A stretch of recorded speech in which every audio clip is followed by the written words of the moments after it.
Hey guys, happy Friday. Welcome back to our channel. We're here with another weekly favorites. If you're new here, I'm Britta. This is Carly. So we'll get right into it. We have 5 weekly favorites as always. The first one is an Amazon find, and we actually found these through Alexandria Garza. If you're unfamiliar with her, she does a lot of lifestyle content, which is why we like her videos. And she did like a little house tour of her condo in Florida, and she spoke about these containers, and they're from Amazon. They're just like those airtight containers, so to put the lid on, you just press it down and then like lock it like this, and it's airtight, so it's very like sanitary and it keeps things from going bad. Yeah, fresh. And we decided to get these mainly for pasta because we buy a lot of like lentil pasta. Like this is obviously labeled Banza. And we just prefer to keep them in this than in a bag that you have to like seal. Like it's just kind of hard to keep it as fresh. We also have these weird cabinets that have like a lip on them. Yeah. So when you have like a bag laying down, it's very hard to see them. Yeah. So these help like stand up. Yeah. And they were only $28, I think, for 7. So there's different sizes, and then there's one big one that I think we're gonna try to fit cereal in. But it's such a steal. I haven't seen them that cheap like anywhere. No. Yeah. Yeah. So we saw some at Target, and they were so expensive. So expensive, and they're really good quality. They're dishwasher safe, so highly recommend those. Okay, and then next I'll do our podcast favorite, and it's called To Live and Die in LA. It's new, but it's on, or it's like fairly new, a couple months old. Yeah, a couple months old. But it recently made it into the top charts. I feel like that's now why people are watching it or listening to it. Yeah. And it's kind of in real time story about a girl that went missing in LA. Her name's Adea Shabani. Yeah, which is the craziest part about it is that this reporter who does the podcast, his name is Neil, he works for Rolling Stone. Rolling Stone. So normally he reports on like celebrities, and he seems like he has a very like lavish and fun job. And then he talks about how he came to know this private detective, and he got him involved in this case, and he just felt obligated to make this podcast to try to find this girl. Well, essentially, Adea's mother had come to Neil because she said that, I guess it was something crazy, like over, like 3,900, I want to say, people like go missing. Was it just in LA in a year? Really? I don't know. It was like some. You haven't gotten there yet. Maybe there was some crazy statistic. Maybe in the country, but I like the number 3,900 sticks with me. And so essentially, like, the police can't keep up. Like, they don't have enough people to really dig into each case. Like, they're doing the best they can, essentially. So her family, they had enough resources where they could hire the private detective. But her mother came to Neil and said, I think we need a journalist on this case, because if it gets, like, media attention, then the police will, like, do more digging into it. Well, that's also what the private detective said. Yeah, which is, it's so smart, though, because it is true, like, you know, a lot of these cases, like, these happen every day, and the podcasts that we hear aren't like your typical obviously missing persons case, but still, like, with the media's help, like, these people are brought to light and brought to justice. So I thought that was a really interesting take on it, and the fact that Neil had never like done something like this before. But essentially it's very twisted, the story. It is, and it's such good storytelling, and the journalist has a really good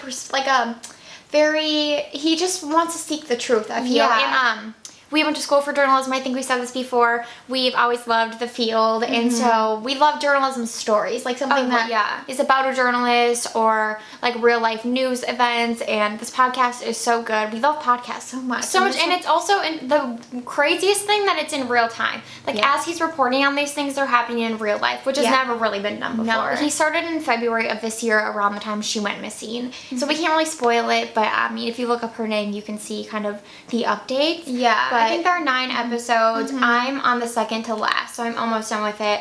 But it gets so crazy. Like, it seems like a kind of a cut and dry thing at first.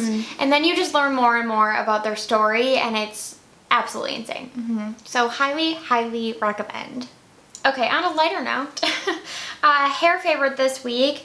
Moroccan Tile recently sent us some of their sprays, like hair sprays. I think there was like a heat protectant spray in there, and like a styling cream. And I decided to try, well, I tried a few of them, but my favorite was the dry texture spray. I really love this, and I realized that I had a small mini that I used to travel with, and I had just run out of it. And so I was glad that I have now a full size to try.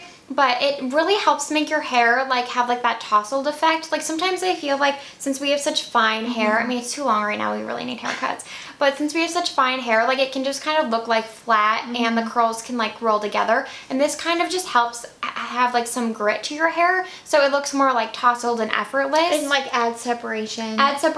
And it is like a true dry spray. Like it doesn't feel sticky after you spray it on, and that's what I love. Like sometimes I even prefer this type of spray to a hairspray because I don't really need that much hold. I just need it to look textured. So I highly recommend this if you're looking for a new texture spray, and as always, Moroccan oil stuff smells really good.